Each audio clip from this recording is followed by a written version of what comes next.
El meu nom és Jaume Navarro i tinc 50 anys. Soc director de recursos humans, però en aquests moments estic en atur.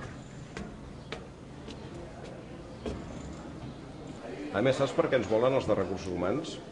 Per despedir més gent. I llavors, l'última feina que em va sortir era per anar a València i despedir 300 persones. I li vaig dir que no, que anímicament no estava preparat. Anem a veure una oferta, per exemple, de gent comercial. Porto 40 anys fent teatre amateur. Vaig començar en aquest teatre l'any que el van inaugurar i ara celebren els 40 anys. I per un amateur com jo ja és un luxe poder fer teatre davant de 1.000 i pico de persones cada setmana. Doncs imagina't, poder participar en una pel·lícula de veritat, per mi és un regal a tots aquests anys de dedicació a la meva gran afició, que és el teatre amateur.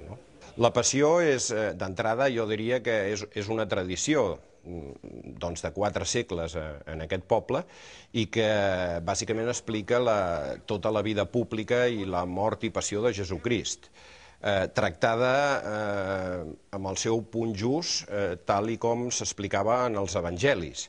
Ara estic fent de Sant Pere, feia de Judes i fet de Jesucrist. Sé transmetre l'emoció perquè això la gent m'ho manifesta, no sols els meus companys, sinó el públic cada setmana. Per un actor purament de teatre, al cinema tinc la sensació que serà més fàcil, pel sol fet que si una escena no et surt com voldries o com vol el director, es pot repetir. L'avantatge que tenim els amateurs és que ens mou la il·lusió i, per tant, tenim molta paciència i estem acostumats a adaptar-nos als horaris, a esperar. Tot això em sembla que som conscients, almenys jo parlo per mi. O sigui, jo m'ho imagino una miqueta que serà...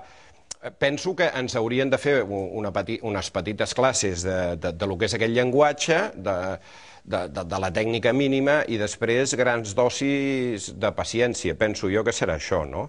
Pors, no en tinc cap de por, la veritat. És que, la veritat, porto ja moltes obres de teatre i la por escènica la tens abans de trepitjar l'escenari quan comences una obra, però després, jo en principi no em plantejo cap tipus de por amb la pel·lícula, tot el contrari.